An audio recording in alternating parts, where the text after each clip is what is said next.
Tan or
people haven't arrived.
That's good.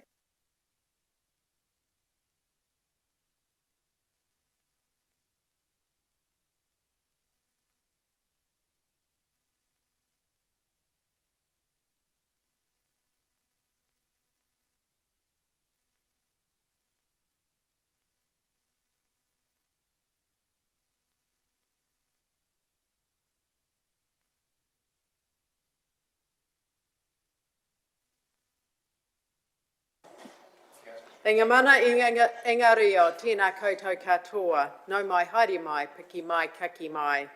Mōrena, kia ora koutou. Great to have everyone with this very, very important council meeting today. We're very pleased to welcome Reverend Wayne Toliofoa, and Wayne is our minister at St Columba's Church in Havelock North. He's also a very good friend of Henardi's and attended Pam's funeral the other day, and it's lovely to have you with you. I think, is this the first time you've been with us, Wayne? It is, so a very warm welcome, lovely to have you here. Kia ora.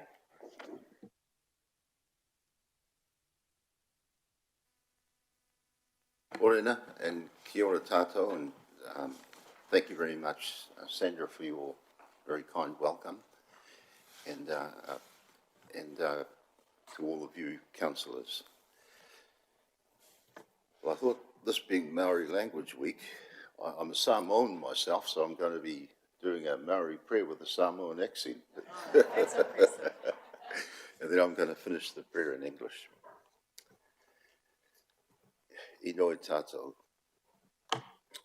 Ko koe e te atua tapu, te tino atua. Nau te mana, te ihi, te wehi. Nau te ao, te Maori, te ora.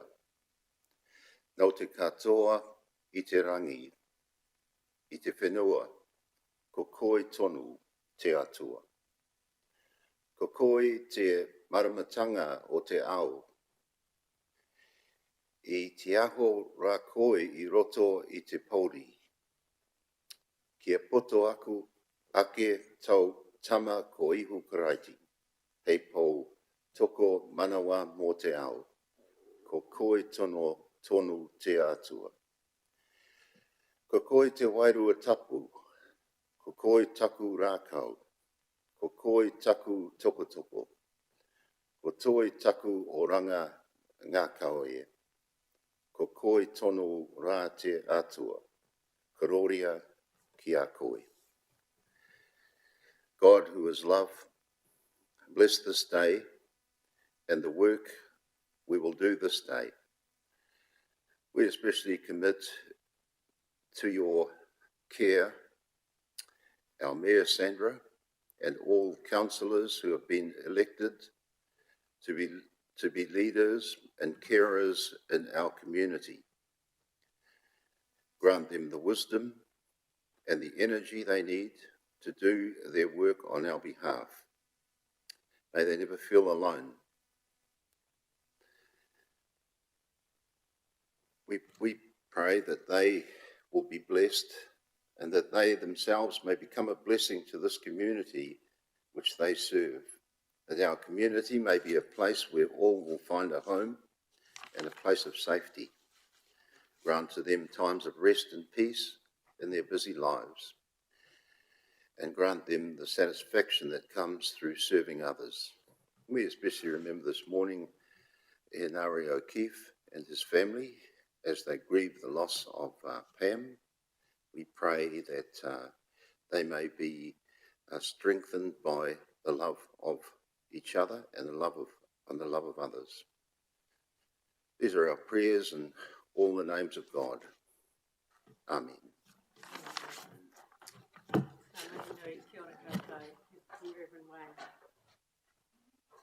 Well, in recognition of Te Wiki o Te Reo Māori Language Week, I think that we have something else up our sleeve to start today's meeting.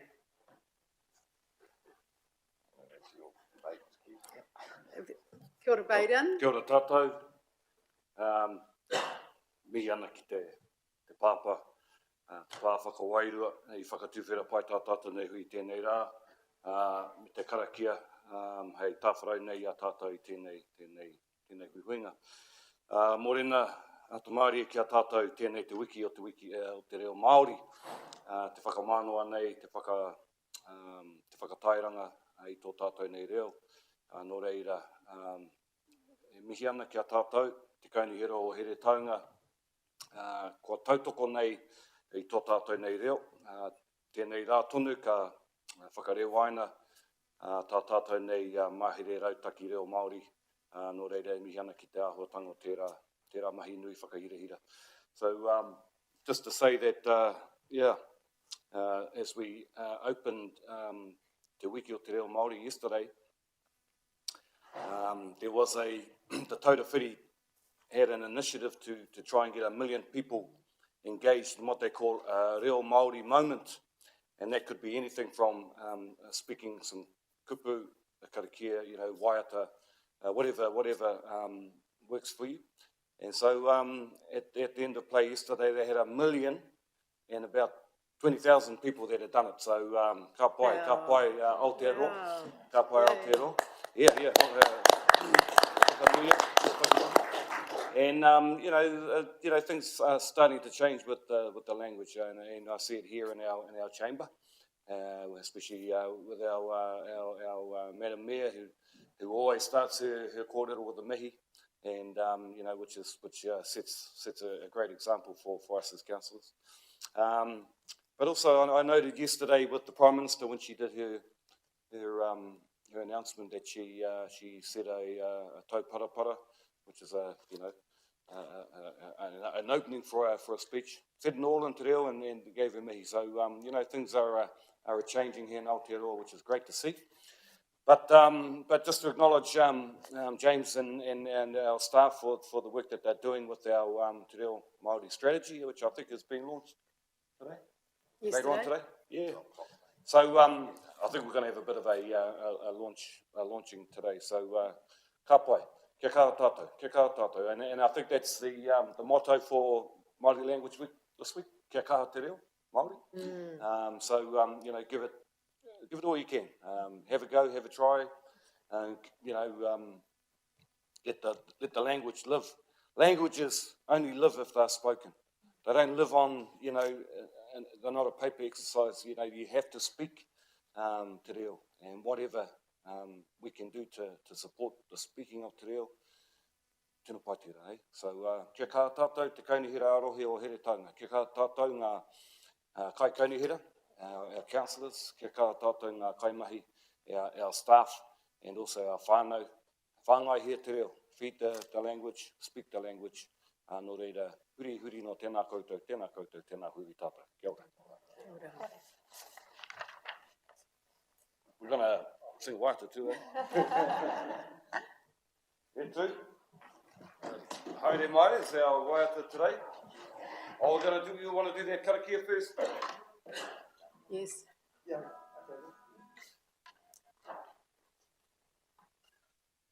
Oh, just kia ora mai, kia ora mai. Just this karakia is the Ngāti Kahungunu scripted karakia from the iwi Incorporated and their Director of Te Reo Māori, Tikanga and Mātauranga, Jeremy McLeod, and that he's shared out and about. So you can see the translation there below.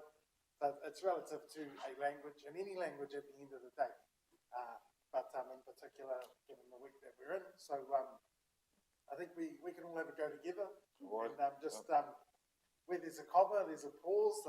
If you understand te reo, you'll know where to pause. So, nā ngā atua toru whā. Nā ngā atua I tā koha mai e reo tātou me te ao whānui hei kōrero, hei whakamārama anō mā tātou I ngā āhuatanga o tō tātou ao. Nō reira, e tātou e whakatai rangatia rā te reo Māori, kōrero hia, whakanuitia, whakamaua nei, kia ita, au tongi. Tutu whakamaua kia tīna, ui e tāiki. Haere mai toru whā. Haere mai, haere mai, haere mai, haere mai, he ngā iwi e. Haere mai, I runga o te rara. Ui mai tātou katoa. E hine mai, e hine mai, e tangana, pai ngā o. Te mana Māori e. Hei ha, kia reo warunga rawa kope ia tanga. E ngā iwi e, haere mai, haere tohiru a kore whā, I a wehi.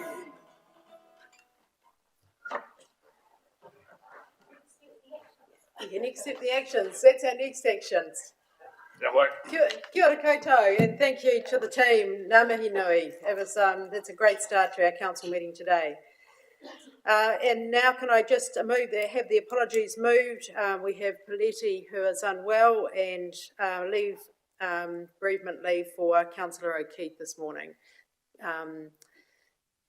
Moved by Councillor Redstone, seconded by Councillor Travis. All those who in favour, please say aye. Any against? Thank you, that's carried. Any requests for leave of absence?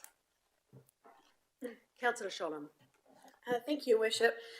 Requesting leave of absence for council-related work on the 13th of October when I'll be sitting the Making Good Decisions chair course. Wondered how you're getting on with that. Well, just heard about that yesterday. Very good. And any other leave? Councillor Kerr. Thank you, Worship. The 26th and 27th of November, please.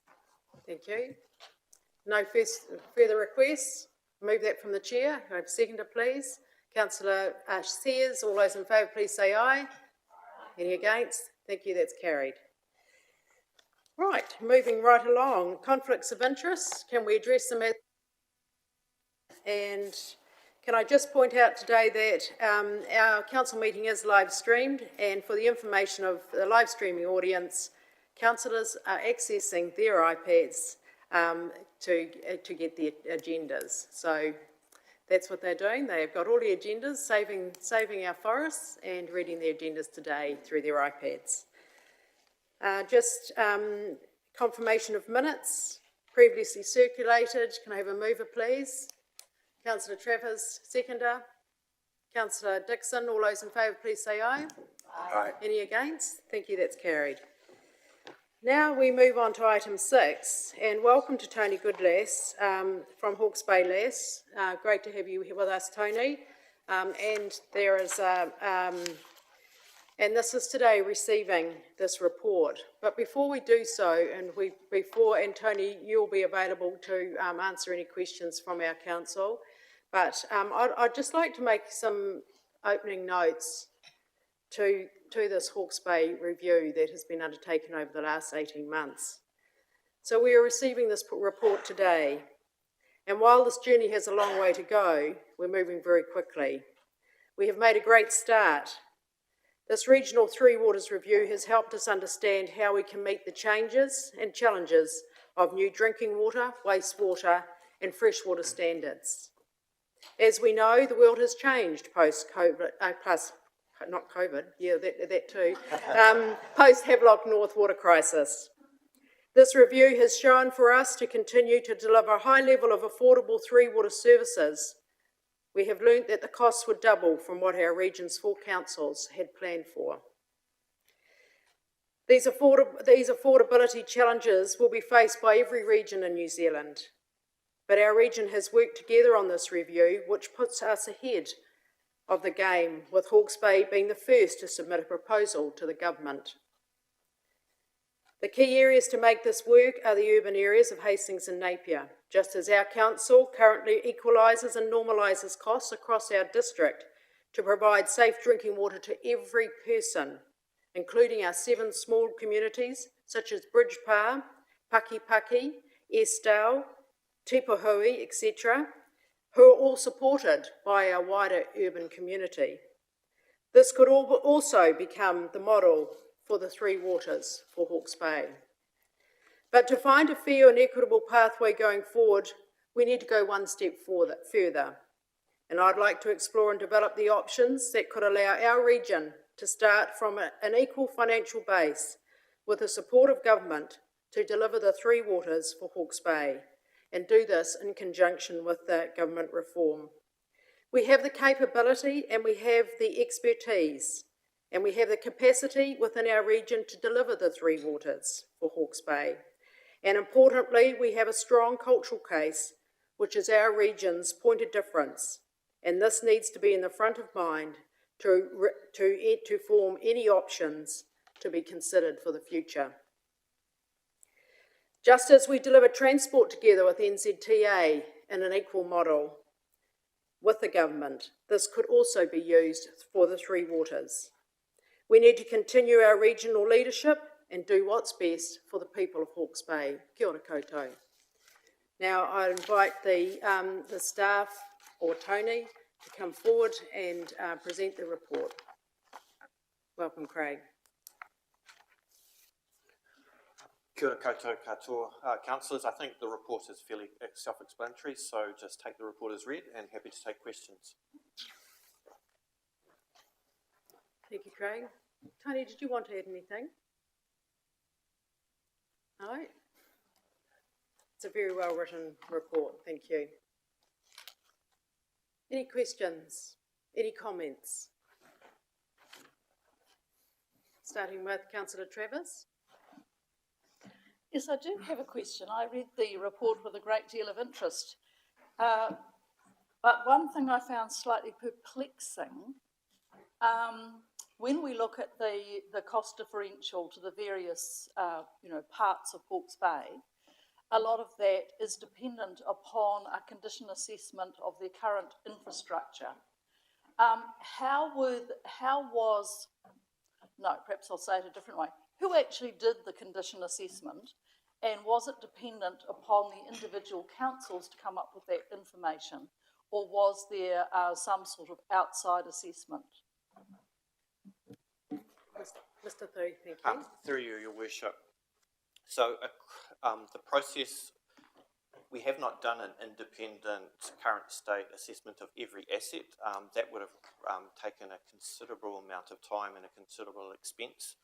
And the feeling was at this point of the report, it's a level of detail that's not required. So the process is used the best information that each of the councils had at the time.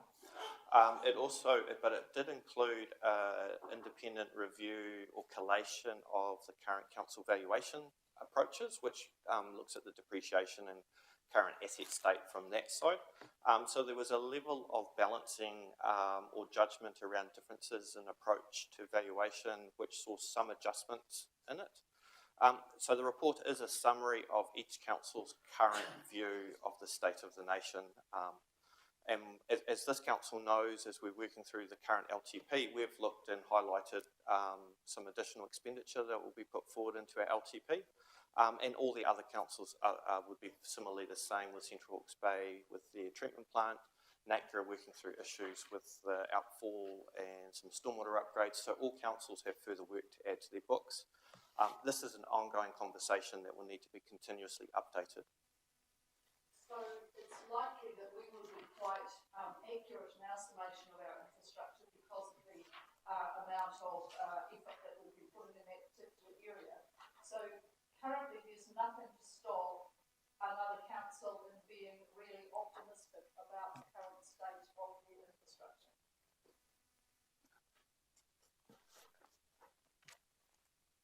I think every council across the country thinks they're in the best state possible, and until you actually look at it fresh, you'll see things that you haven't seen before. So I think all councils have areas that they won't fully have line of sight of.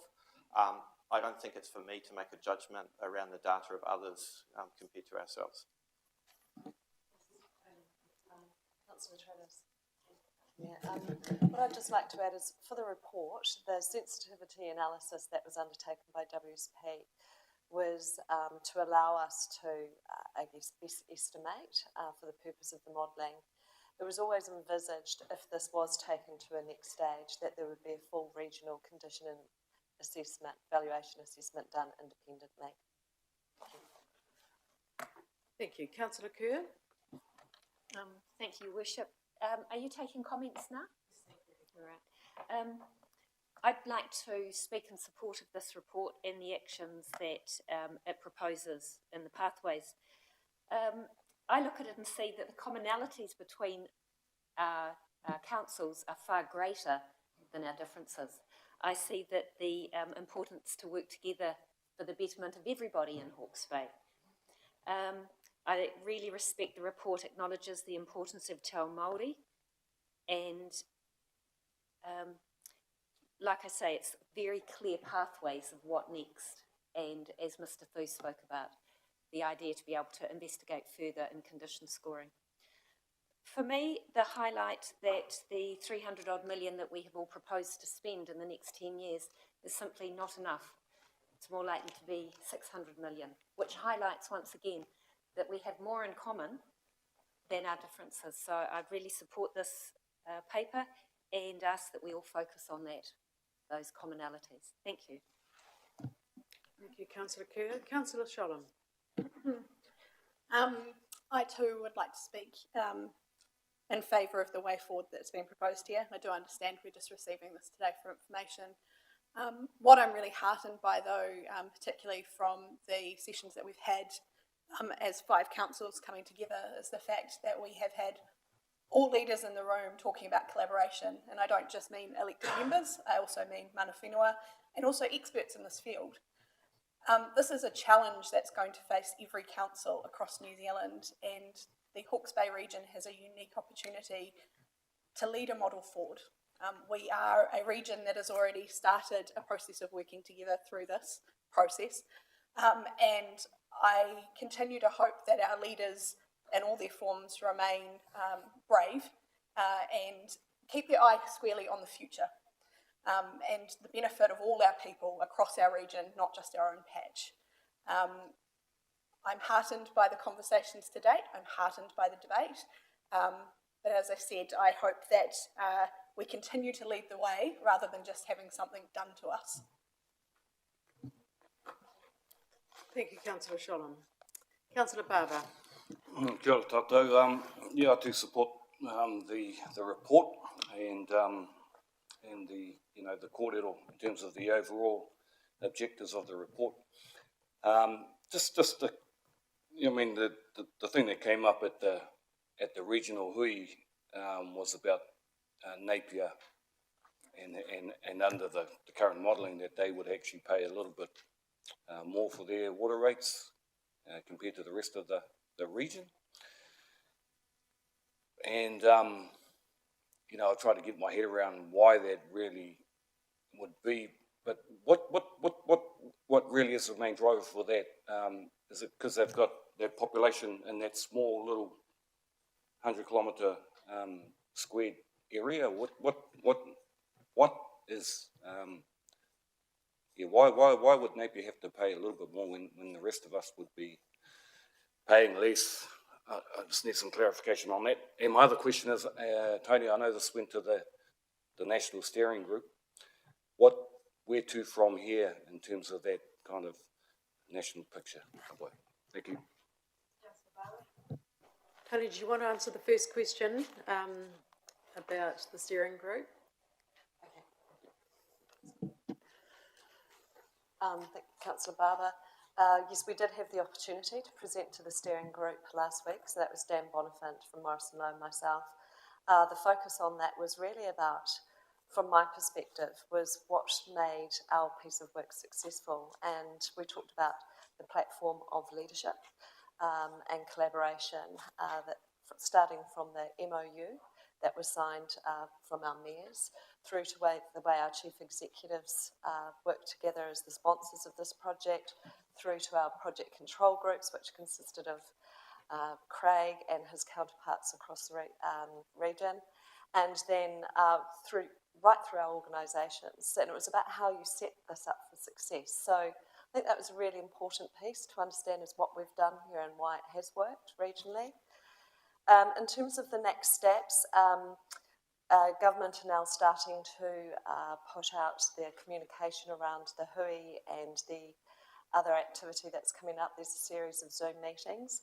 Separately to that, we are having conversations with DIA in terms of the report itself and what that means for Hawke's Bay. So there's a formal channel and a slightly less formal channel, but that will play itself out over the next month or two. I expect no decisions will be made in terms of our report or guidance until post-election. But the conversation is positive, and to the extent that DIA actually sent out a link to our website and our report, the steering group, last week. So it's generated a huge amount of interest, and our website stats have gone through the roof. That's fantastic to hear. It's very exciting. Thank you, Tony. Thank you for all your hard work through this. Mr. Thu, you'd like to answer the question on Your Worship. fairness and equity? In simple terms, I think one of the key points is under the changes to drinking water regulation, wastewater outfall regulations, freshwater reform, every council in this region under an enhanced status quo has to pay more. So every council in enhanced status quo will pay more than they are currently paying today. So in the report under figure 4, it's sort of the current estimation is, so for Hastings would move from just under $1,000 per property to just around $1,900 per property further out, under the best assumption of the new regulatory reform. Napier City ratepayers would move from somewhere around $650 to around $1,500. So I think the key piece to remember in all of this, everyone is going to have to pay more regardless of what we do. And there's a story around if we regionalise, it's the same view where to bring the cost down of someone in those small communities, those in the more intensive areas like Hastings City and in Napier City have to pay a few dollars more to bring that through. And that's exactly what this council has already done with its rural water supplies, its smaller communities. If it wasn't for the Hastings City, Flaxmere, Havelock North, Paki and Bridgepower would not have got water as it's got. Te Pahui definitely wouldn't be able to afford, and the upgrades at Waipariki, Estelle and Whirinaki wouldn't happen. So it's around using the larger mass to put a few dollars on a lot of intensive properties to share it across the wider view. But it is also fair to say that, for example, in that chart, it shows quite a kick in 2025, and that's around an estimation of increase of wastewater costs. And we're not sure that's actually a reasonable assessment or not. So all these charts, whilst there's condition variations, as was earlier asked by Councillor Travis, there's also, we don't know what these new standards are going to mean yet. So at the moment we've used the DIA forecast, and we know this council spent more than what the DIA forecasts are for drinking water, because that's what it took to do the right thing. So key takeaways, everyone's going to have to pay more regardless of what happens. If you come together, then those in the more intensive residential areas will be supporting those in the more sparsely populated areas. Thank you, Worship. Well answered, thank you. Any further questions? I have a move in a second. Thank you, Councillor Kerr. Thank you, Councillor Sholem. No further questions. I'll put that. All those in favour, please say aye. Aye. Any against? Thank you, that's carried. I did forget, I think, to say that our Mayor's Tuia, Grace Warpatini, isn't able to be here today. She's a teacher at Kamiora and she couldn't get out of school this morning. So she's now going to come on our next meeting, which is the 15th of October, our next council meeting. And she's attended, I think, 3 or 4 Wainanga now with all the tuias around the country. And she's absolutely loving being part of this national program to grow our young Māori leaders. So well, I look forward to Grace presenting to you. She's an outstanding young woman. So now we move on to item 7, and this is welcome to Mr. Allen, Municipal Building, Stage 2. Stage 2 of our municipal building development, and thank you to the councillors who were able to make it last night to have a tour and certainly put the Muni spaces in perspective for us to understand how everything works and integrates. And thank you, Herman, thank you, Megan. That was really helpful for me to see the spaces and see how they're going to interact and see the laneway and how it's going to work. So, and look at the opportunities for both commercial and community to come together and enjoy this incredible space. And to be standing up in the ballroom, it was wonderful, Malcolm, wasn't it? Thinking about one day we'll be dancing on this floor again. So very, very exciting. So now it is the decision council needs to look at in terms of the final investment. And I'd like to welcome Mr. Allen to add anything to your report if you require. And otherwise we'll start firing questions at you. And if we haven't got enough, Mr. Cameron has said that he might have a couple as well. Thank you, Worship, and I look forward to those, Mr. Cameron. So I guess I'll take the report as read. It's a reasonably comprehensive report, and hopefully all the information is in there for your decision making today. But really, there's 2 decisions that we're sort of really seeking from you today. One's around the approval to commit to stage 2 and get that work underway at a total cost of up to $9.25 million to complete the redevelopment works of the municipal building.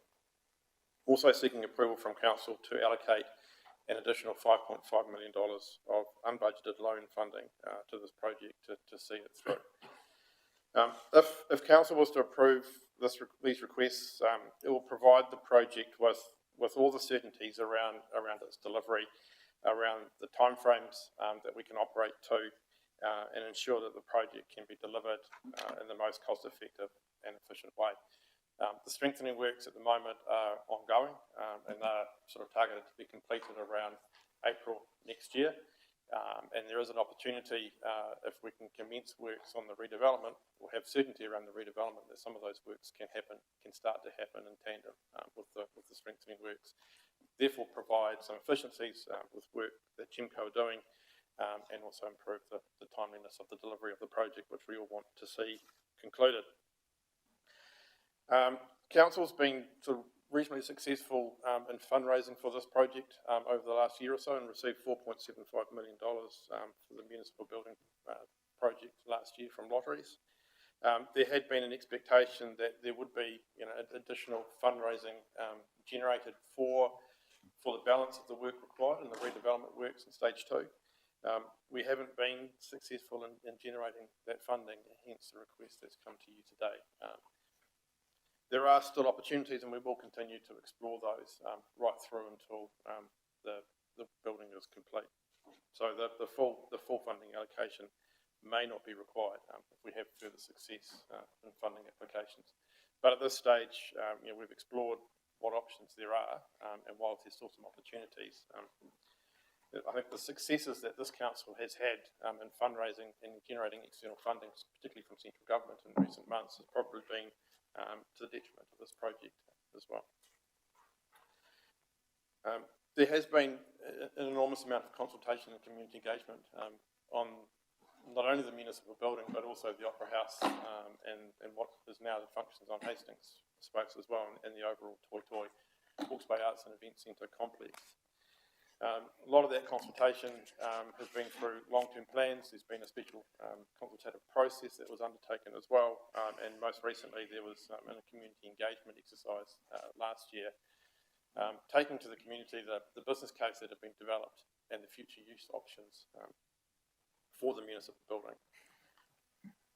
So while council, while we continue to explore those external funding options, council was sort of in a position with limited choices around completing the project and the necessary funding that goes with it.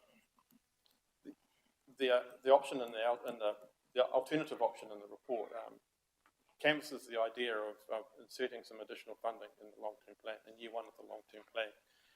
But in reality, it's not really providing the community with much choice around what it can do.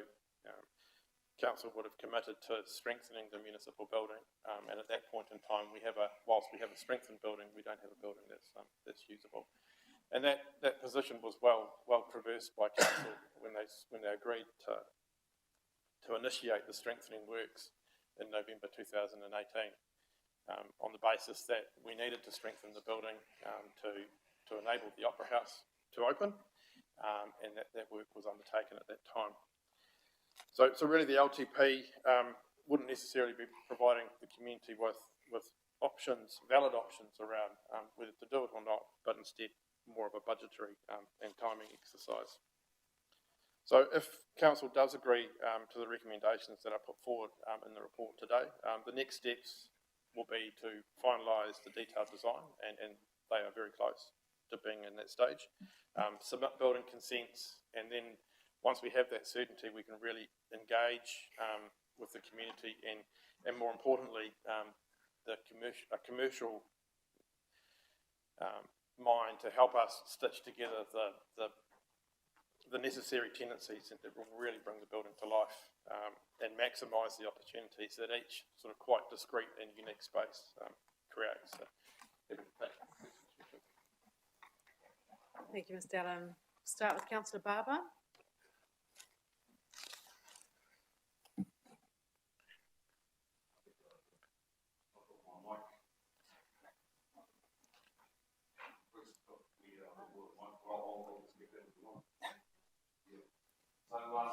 Sorry, I had water.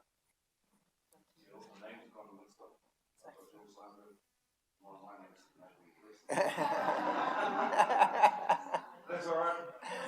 No, good point. Yeah, I think, I was one of the ones that I think it was given with back in the day when we made the decision around this building. It's not over, but due to heritage requirements and all those things, wasn't I'm looking at I'm looking at some of the costings here for the municipal, kind of, use that table there on 1.9, comparing it with the Opera House, and what we've put into the Opera House actually more. We're investing more into this particular building, and the upgrades and strengthening. But I guess for me it's really looking at the whole package, and that's what I've had to do in the last few days, is actually take a step back and look at the total package of this particular this development. But I guess the question I want to ask Madam Mayor is, it talks about towards the end of this paper a couple of other kind of avenues of funding that we could try. There's not much confidence that we may get it. Is that through current kind of infrastructure funding, or is that through some kind of lotteries? Who are we targeting for that particular those proposals?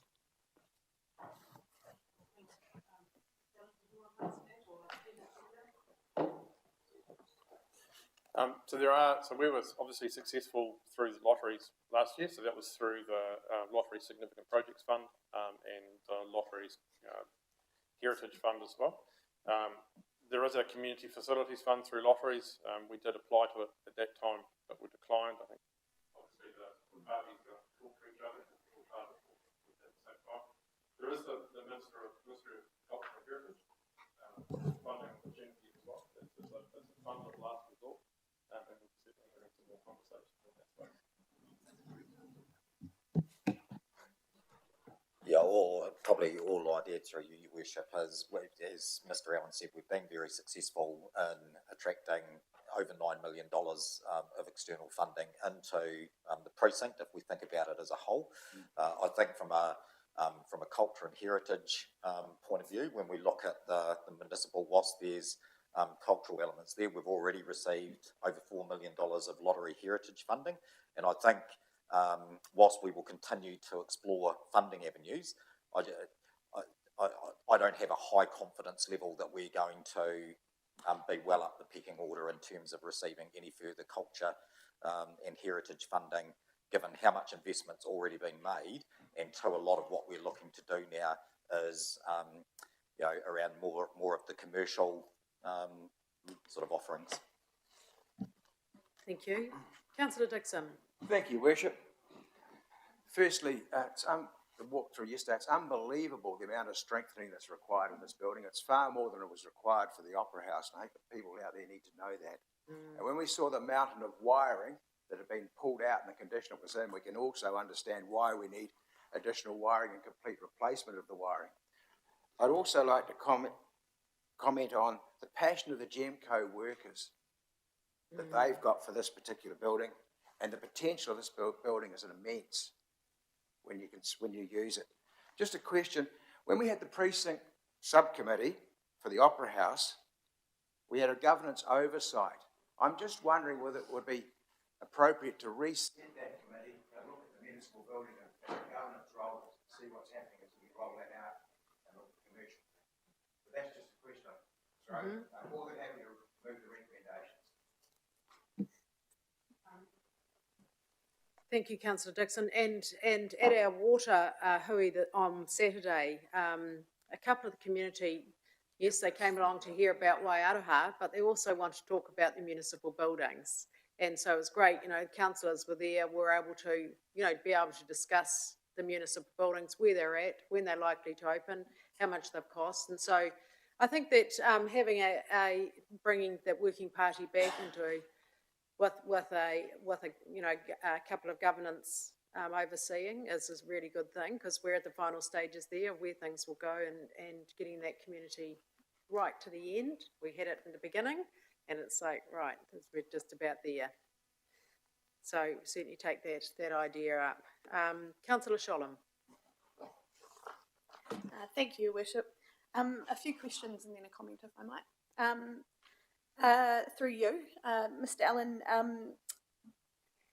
I'm going to ask this question. I've asked it in a workshop, but I'm going to ask it again because I think it's really important for our community to hear the answer. If we say no today, if we say no to this funding request, what happens? Through your worship. So, as you're aware, there's $3.8 million of council funding that's currently allocated to this project. If council decides that there's no more money to be allocated, we'll have to make that 3.8 million go as far as we possibly can. What it will possibly mean is that the upstairs will be undeveloped, the laneway will not be developed, and the ground floor will be partially completed.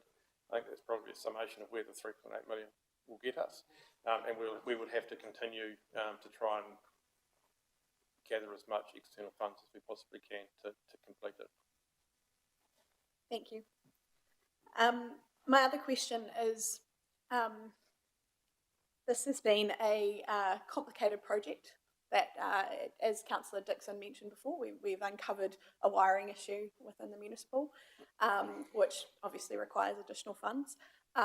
As we peel back the layers, we find more and more. I guess the thing that I'm looking for is reassurance that we have reached the final layer, and that we have contingency within the funds that you are asking for.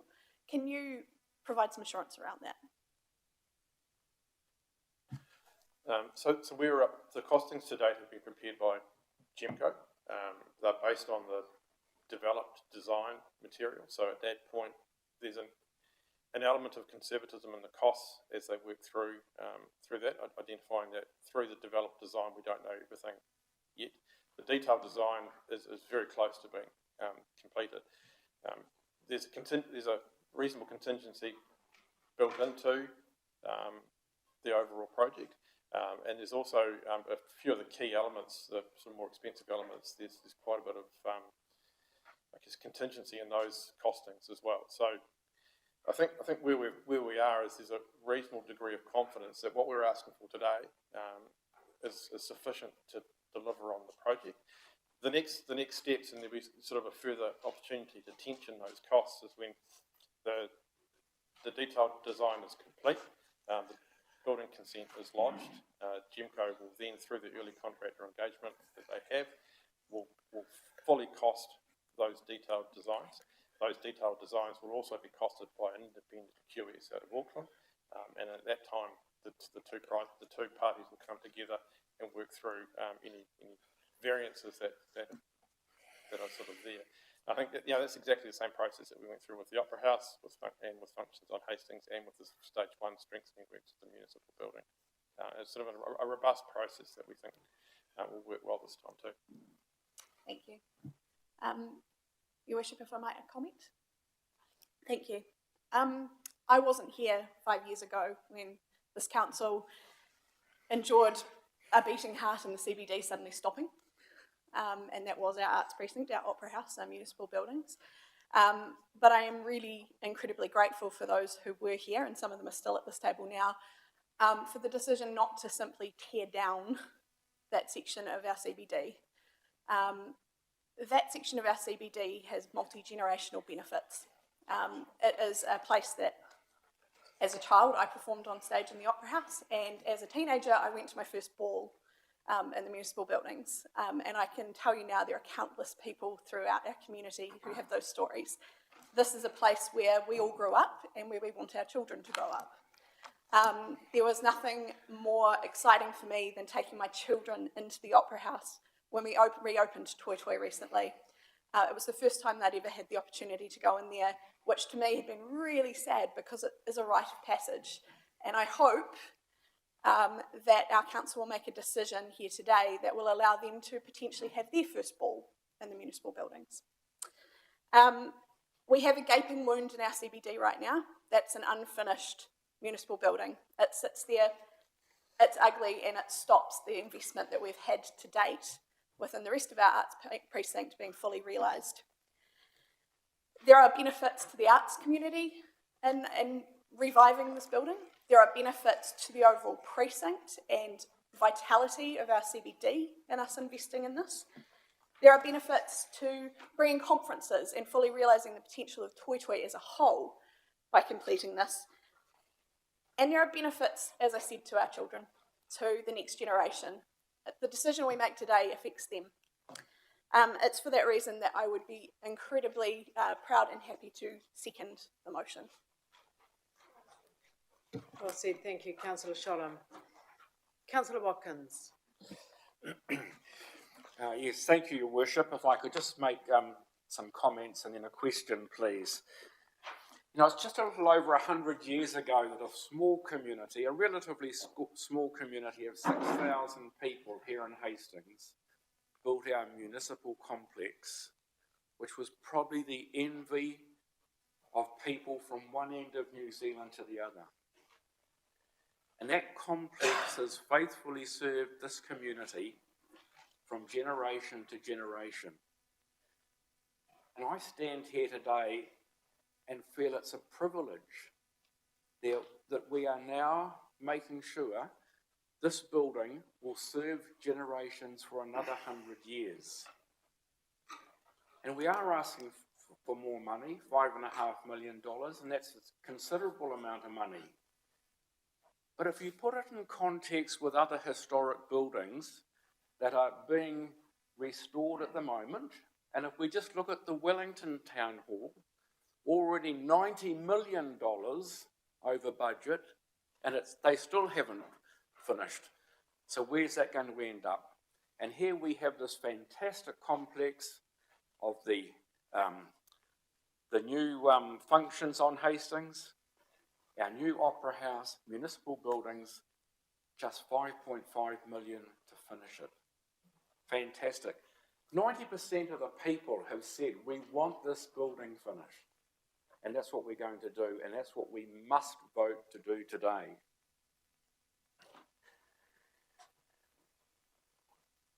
There's a very famous saying that if you light a light, don't hide it behind a bushel.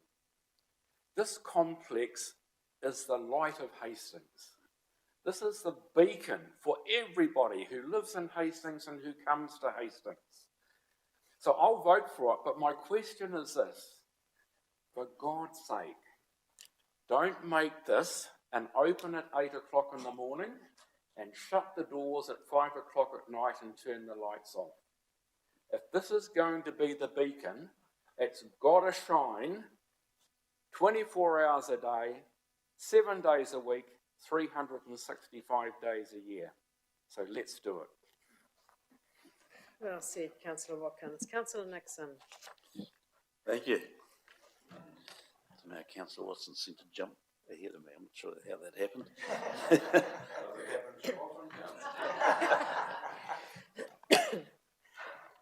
Other councillors have spoken positively about why we need to do this, and I understand all those reasons. But I think we just need to remember that, you know, the total cost of the Opera House and municipal building is approaching $40 million, of which about $10 million we have had external funding at this stage. Meaning we've found, I think the figure is about 24 million, and we're now asking for another 5.5 million. Personally, I can't see how we can not do it, because when you get this far, to not finish it off means most of what we've spent, or a big chunk of what we've spent, actually gets wasted. But it is disappointing that we have to now find some extra money.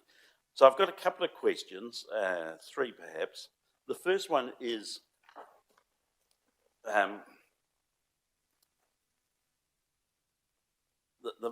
it'll be loan funded, I assume, and so could you tell me the term of the loan and the interest rate we're likely to pay? That's my first question. I had another point just before I should have done that. I seem to remember some years ago we were going to upgrade Civic Square and included the Opera House and municipal building. I think the cost was of this order. I can't remember the figure, it's so long ago, but we had been talking about a sum of this order. I was going to try and use that to balance what I was saying. And the second question I've got is that if we agree to this, does that not effectively exclude external funding? Because most people will say, well, you've already allocated the money, why would we donate more towards this project? There's just two questions. Your Worship. So yes, it will be loan funded. It will be loan funded in accordance with Council's Treasury policy, which is that all debt, unless it's for a very short period of time for a particular investment, but all debt is paid back over 25 years. So that's the term. Our current borrowing through the LGFA is sitting around 1%, and all our indications are that that's got some further downside to come. Council's current average cost of borrowing is around 3% across all of our historic borrowings, all of our historic swaps that we have in place, and that will continue to come down over the next few years as the older swaps roll off and are replaced by either lower value swaps or on using the floating rates, but at the moment are very cheap. The second point around the Civic Square redevelopment in 2015-16, and the long-term plan that was consulted on at that time included 3 projects: the strengthening of the Opera House and the municipal building, but acknowledging at that time the building had just been closed and we didn't really have a real understanding of what the true cost would be. There was the hotel redevelopment or development opportunity, and also Civic Square, and it had a total cost of around $20 million that Council set aside in 2015-16. And it's been approximately that $20 million that we've had sitting there as the catalyst and the key funding component to this project. Will Council's decision today to approve the funding compromise any future fundraising opportunities? Possibly. But as the Chief Executive outlined, whilst we will give that another crack to see what is there, I think we're in a stage where, having received $9.5 million for the Civic, for this redevelopment in its totality, that we're not sure how much more is available regardless. Could I just add another comment to that, and just remind councillors, the item before, we were agreeing on this is the Three Waters proposal, an expenditure that could increase rates per property from 1,000 to 1,900 a year. There's some very substantial increases coming on. While I'm going to vote for this, I still feel that we need to be mindful. People have to pay, and a lot of people are finding things quite difficult at the moment. Thank you. Thank you, Councillor Nixon. Councillor Kerr. Thank you, Worship. I agree with, I think, everything that's been said so far today in support. I have a question. As I understand it, there's almost 2 parts of the project. There's the completing the build, and then there's the activating. And we've spoken about possibly a governance group overseeing the build, but I'm not sure who to ask the question of. It might be yourself, Your Worship, regarding getting some community members back involved, as we did earlier in the project. Is there an opportunity for that, and do we know who they are?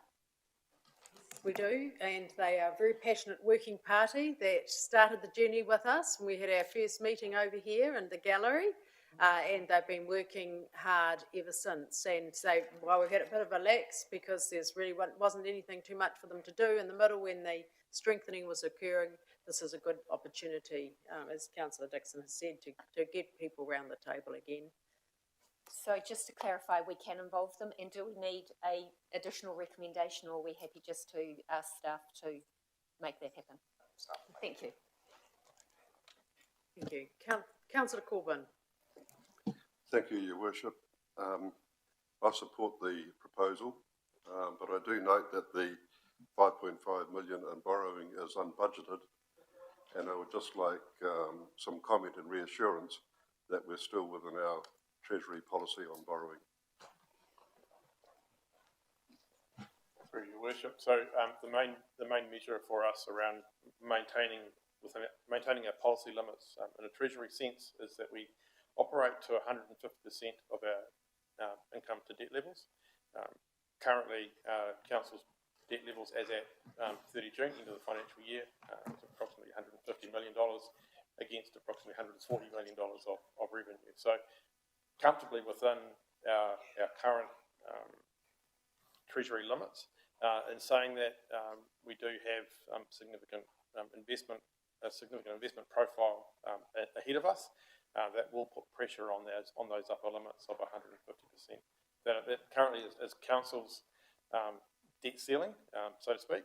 However, that is a conservative debt ceiling when compared to what the LGFA will allow councils to borrow at, which is more around 250% of income. Thank you. Councillor Barber. Yeah, kia ora no. In terms of the total cost 14 mil, external funding 10 mil, which is 25%. How does that stack up, against projects of this nature in terms of the ratio between external and local funding? Is it good? Or yeah, can get a bit of, and then I've got another question after that. I can come back to you with some data. My sense is that we stack up pretty well. Things have got a little bit more interesting over the last 3 or 4 months, obviously, with the government's approach to stimulus funding. So I'm aware that if you take Rotorua, Sir Howard Morrison being funded in its entirety through Crown infrastructure, but as a general rule, attracting 25% of government funding into our redevelopment is pretty good going. And just my other question is, it's the graph with the total breakdown of the precinct, and I guess if you look at that over a number of buildings, someone else mentioned that the total cost, it probably stacks up quite well compared to some of the numbers that I'm hearing floated around New Zealand. And in terms of the potential development of a hotel in that precinct, it's not talked about too much in this proposal, but it is on the map on page 3 of the attachment. How key is that to kind of, is that a game breaker in terms of really reaching the potential of this precinct? Question, and then I've just got a comment after that. Thank you. Through your worship, so I think absolutely it's fundamentally important to the overall Toi proposition. You think about how many hundreds of bed nights will be available on an annual basis, just right next door to the municipal building. It just adds to the commercial viability of businesses and hospitality offerings and the like that will be asking to be part of the municipal building and the complementary nature of the two activities. So I think it's extremely important. Boy, so with that information, I support the recommendation. I think again we need to look at it as a total package, and when I say total package, I'm including the hotel right next door to where this is. I think it's important because that the Havelock Hastings highway is very busy. And when you get to Hastings from Havelock North, you just really want to hit something special. And I think there's an opportunity to have that here with this particular development. So on that basis, I'm happy to support this recommendation. Kia ora tātou. Kia ora. Councillor Lawson. Thank you, Your Worship. Yes, I support the recommendations. I'm very excited about the fact that this will unlock the full potential of all that, of the Opera House, the functions on Hastings, etc. And as everybody else has said, I mean, it's the gateway into our lovely city, so it's the crown and the jewel, really. But I do have one question, and that is, has any work been done on the potential earnings of the retail and the restaurant in the ground floor of the municipal building? Through your worship. So I think there has been some work in sounding out the viability of different offerings in those spaces. I think the key opportunity, if council was to approve these recommendations today, is to take the certainty that provides, engage someone with the appropriate commercial acumen to really go out and find the right businesses and activities and community groups to occupy the right spaces within the building. There's some unique and different areas from the space on the corner of Hieratonga and Hastings Street with its extremely high profile to the area further down in the building, which we've identified for hospitality that opens out onto the laneway. Some spaces that really generate quite different propositions for businesses, and having the right people around us, including the working party, to really formulate what the offering is and who the activities are, that will be really important going forward. Thank you. Councillor Harvey. Thank you. You stole my question, so I'll have to create another one. So I'll follow on with that because I'm interested to know where we are at the engagement of someone that will be marketing or for the retail space. So just a follow-up question to that, have you got a rough square metre rate? Is any work being done on that for those spaces down below? We had a valuation undertaken about 12 months ago, but I think it would be more appropriate to, rather than putting something on the table right now, to make sure that we're maximising our opportunities through the engagement of those commercial providers to ensure that council's getting the best value for what it does at this time. And it may form part of the bigger picture, which is the entire Toitoi, but is that, or has that sort of stuff, the approximates or estimates of what we may receive, has that been part of a business plan or a business case to understand what that viability is? Through your worship, yes. So that information, and probably on the conservative side, was informed the business case that council endorsed around this time last year. And that really has gone a long way into that space. I think they are conservative and around the commercial viability of the municipal building. Like I talked about last week, the municipal building in itself doesn't add a huge amount of cost to the operations of Toitoi. The infrastructure around personnel is largely in place now. What it does bring is a significant amount of debt for council to service, and that's the element to which the operations of the municipal building will need to try and address. But I think throughout this whole time, the Toitoi Arts and Events Centre, it's never been acknowledged that as a facility will be a commercially viable entity. It's a community facility, like a lot of the community facilities that council provides, and will require a ratepayer contribution to provide the community access and the facility itself. Thank you. Councillor Redstone. Thank you, Worship. I've got to say that most of my questions, well, all my questions have been answered actually and asked. So I was really concerned about the $5.5 million blowout to start with, but now I see it as an investment because we have to finish this complex. We have to have the precinct operational and all going as one entity. So for me, I fully support this recommendation, and we need to get on with it as fast as possible before prices go up again. Thank you. Thank you, Councillor Redstone. And I think to just add that to have the true costs from proper QS work is now, very, very helpful. And, for us to get those peer reviewed, to reassure councillors, as Councillor Watkins has outlined, to make sure that we stick to budget. And that's, something that is very important to us all. There's only one speaker. Would Councillor Sears like to add anything? We've had everybody else today. Thank you, Your Worship. I need to say something in Māori. Give me a second. Kia kaha te reo Māori. Kia ora. I think everything's been asked, and and answered.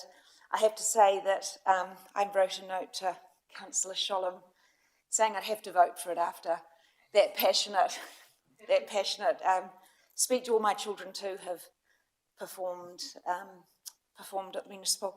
I too am very concerned that it's $5.5 million unbudgeted. I don't think that will sit well with our ratepayers at this time, but I think it's been clearly articulated that the building's at a stage where it can't possibly be left as it is. And I wasn't part of council when you spoke to the community, and I've been reassured by a number of councillors that the community were passionate about having this building finished. So I feel that I'll have to stand behind that decision and the confidence that's been given to me by fellow councillors. Thank you, Councillor Sears. Just before we put the recommendations, can I thank everybody, and just to see the passion from, as Malcolm mentioned last night, of the team. And as one man said, Mr. Eddie Holmes, who has, been part of this project right from the beginning, this is going to probably be his last project, building and fixing this. And just to see the enormity of the work, the dirty, the dust, the hard graft with all that steel going in there. It's not like new, clean work, it's hard work. And I acknowledge you, Herman, but I acknowledge the guys on the ground day in, day out, in that Shakespeare room having their lunch amongst all the dust, and thought about how grateful we are that we've got these amazing workmen that are able and capable to take these beautiful, beautiful old heritage buildings and create us something, just as we saw they did in the Opera House, an amazing building that is our people are going to be enjoying in the next 100 years, not just today or tomorrow, not just in our generation or our children or grandchildren, but all the future generations. And I see this as an investment in our people of Hastings' future over that 100 years. And when you look at, we're getting a performing arts and events centre for $38 million.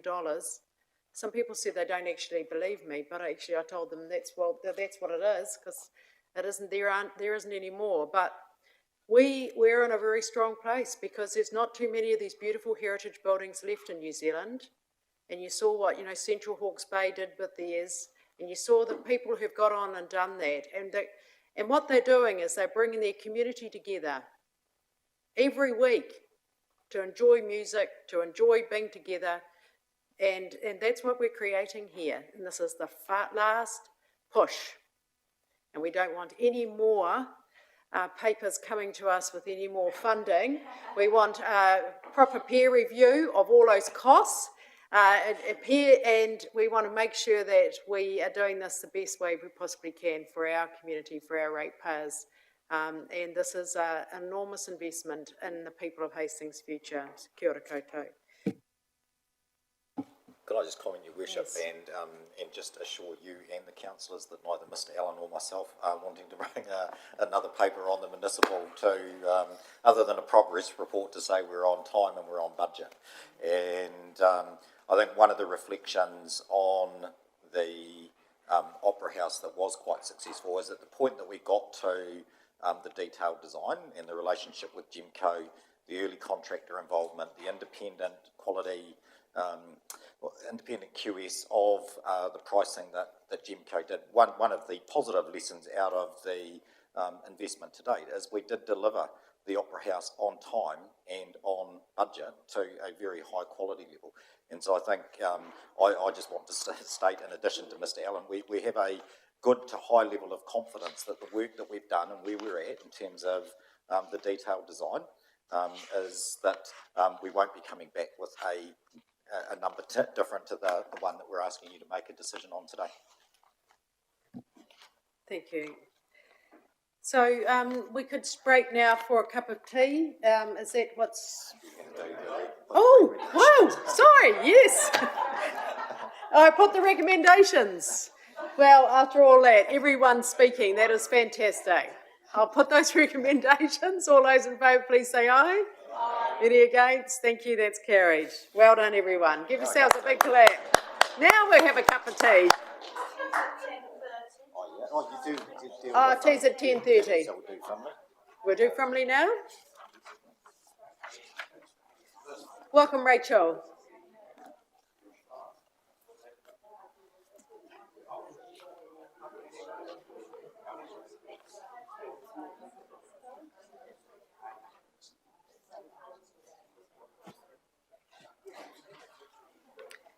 Welcome to item number 8.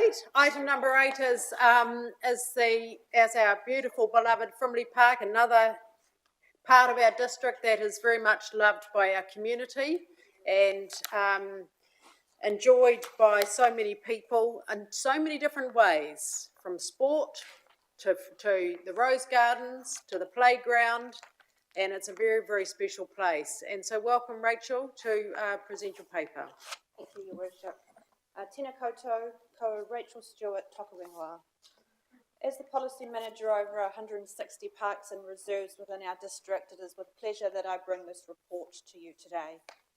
As identified by Your Worship, Frimley Park is a 19-hectare park in Hastings, gifted to the community in 1951 by the Williams family. The grounds comprise a number of recreation features such as sports fields, rose garden, Frimley Aquatic Centre and the children's playground. It also includes infrastructure including the Frimley Water Treatment Building and the park's maintenance depot. There's been significant investment in the park in recent years, including the upgrade of the children's playground and a collaboration between Council, the Rose Society and the Williams Family Trust for the upgrade of the rose gardens and construction of the pavilion. While Frimley Park is included in the district plan and managed as a public park, it was never vested under the Reserves Act. Recent community consultation on the resource consent to construct and operate a new water storage and treatment plant in the park identified a strong community desire for Council to prepare a reserve management plan and formalise its status under the Act.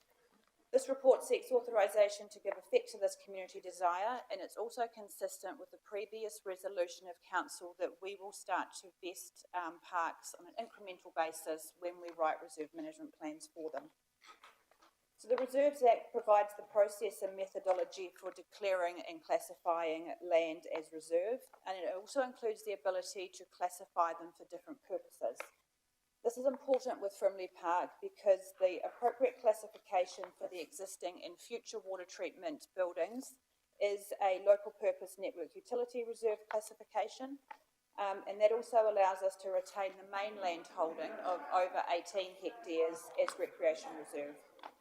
The process requires the creation of new titles in order to allocate different classifications to each title to enable us to accurately reflect their use and ongoing management. So those areas are specified in the plan in attachment 1 and in the recommendations in section 2. The recommendations are made to Council to commence this process to vest Frimley Park as a reserve under the Act, which will ensure its continued availability to meet the open space and recreation needs of the community, as well as supporting the provision of safe drinking water for our current and future generations. Thank you very much, Rachel. Councillor Watkins. Yes, thank you, Your Worship. Rachel, great report. Totally support the recommendation and happy with it. Thank you very much, Councillor Watkins. Councillor Sholem. Thank you, Your Worship. Thank you, Rachel, for the report. I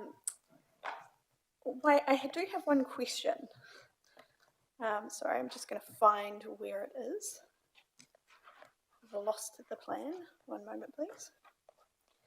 So looking at the plan that's provided and looking specifically at Lot 2, can you explain the rationale behind the size of that lot? Lot 2, the size of that lot is following a logical existing boundary on the site. So that follows the road access and the pathway into the park. Excellent, thank you for that. And having walked that many times, that does make good sense. I'm extremely happy to second the recommendations, particularly because this is my stomping ground. I live nearby. This is where my children come to play. This is where we come to have picnics, and I think it absolutely makes sense that we should protect this. I'm also conscious of conversations that I was privileged to have with some of the Williams family in the build-up to our consultation around water reservoirs. And it was really great to hear from them firsthand the family passion behind this gifted land, but also in some parts their support of what we have proposed here today. It gives me peace of mind that we are holding true to the gift. I am also incredibly conscious that as our district evolves and as we work hard as leaders to protect our fertile plains, medium density will become more and more important, and reserves like this will become more and more critical in order to have open spaces in which our community can enjoy and play and be together. So wholeheartedly support the recommendations. Thank you. Well said, Councillor Sholham. Councillor Kerr. Thank you, Rachel. Once again, looking at the plan, just for my own peace of mind, this indicates that if we did something with the Frimley pool, the only things that could be back on that space are recreational purposes that fit within the Reserves Act. Thank you. Was everybody attuned to what the Deputy Mayor just asked? Yeah. Thank you. So that's something that hasn't ever been discussed with us before. So, yes, I'd like you to speak on it. Thank you. But we're talking about our beloved Frimley pool area. I have had somebody ask me if we could remove it and put some houses there. And so I'm just making clear that my understanding is if this paper is passed, the answer will be very clearly from this council, no.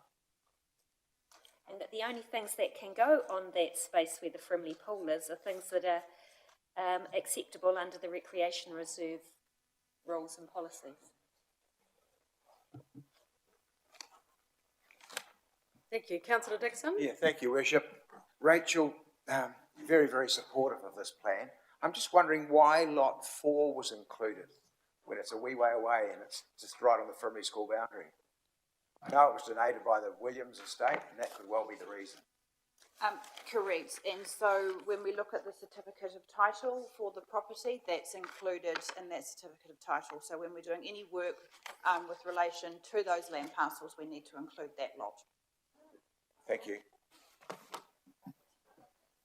Fantastic. So the Reserve Management Plan, that'll be fantastic for Frimley. And I myself, as a guide leader who wrote a letter to the council when I was 18 years old and was there as a guide leader for 20 years, asking the council to remove those sheds.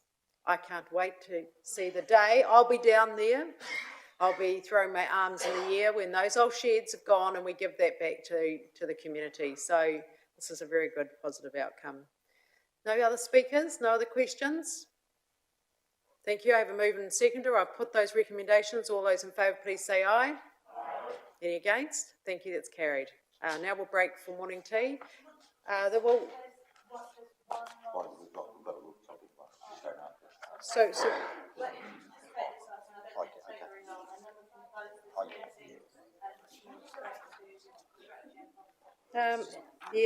rural halls, Jackie's asking us to do item number 9.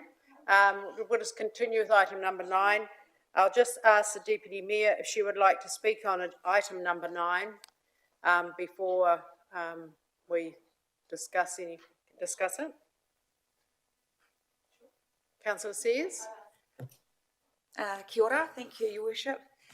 Simply to say that the Rural Community Board is very supportive of all these recommendations.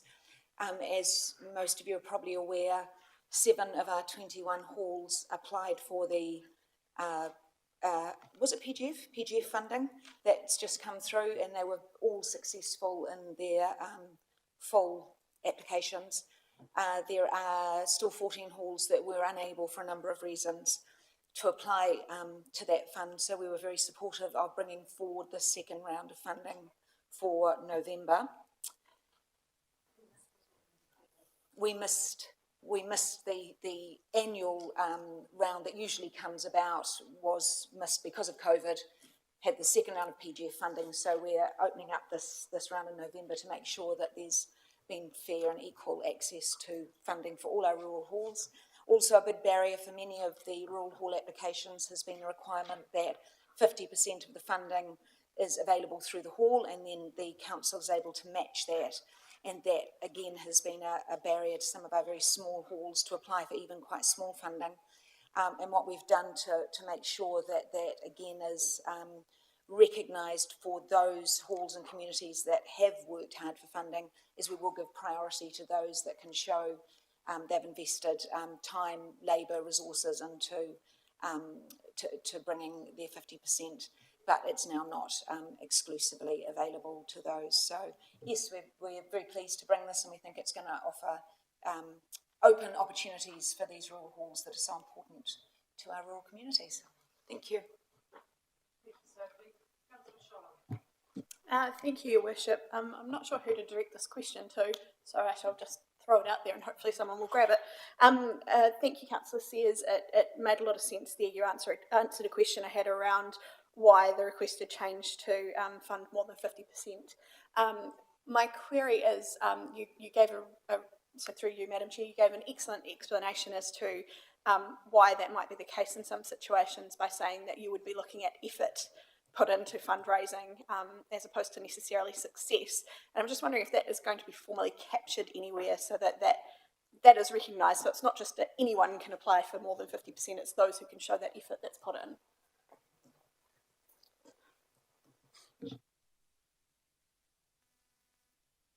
Is there an officer that would, or was there a councillor will respond to that? Yeah. Through Your Worship, I'll talk to Kev Carter just to make sure that guidance is in there, but that's generally the intent that's been through in the past on the smaller category where that's been in place. Your Worship. Councillor Kerr? I believe it is in the policy, and all that we're doing is removing the wording that refers to the 50% that is required. Can I just say it's been amazing to see our comms team getting out into our rural community and getting the video of some of the halls. You know, we've got some incredible, if you did a story, a doco on our rural halls in Hastings District, how cool that would be, and the stories they could tell, because, you know, how they were used before people actually had cars and things and came into town. And, you know, they're a very special part of a rural community and what they're used for now and their story and their journey. So this is, you know, this is just wonderful to have that opportunity to look after them and protect them and keep them for the future generations, whether it's, you know, small community parties or early childhood gatherings or mums and dads just getting together for a sausage sizzle. They're pretty special. We're going up to Tipohui this week if anyone wants to join us, and that's for a community meeting. And so, you know, it's just great to get out in our rural community. Councillor Corbyn. I'm supportive of the recommendation and happy to move. Thank you. Thank you, Councillor Redstone. No further questions or comment? Put that, all those in favour, please say aye. Thank you. Carried. That is carried. Now we will close this meeting, and when we come back to the chamber, we will reconvene strategy and policy. Thank you.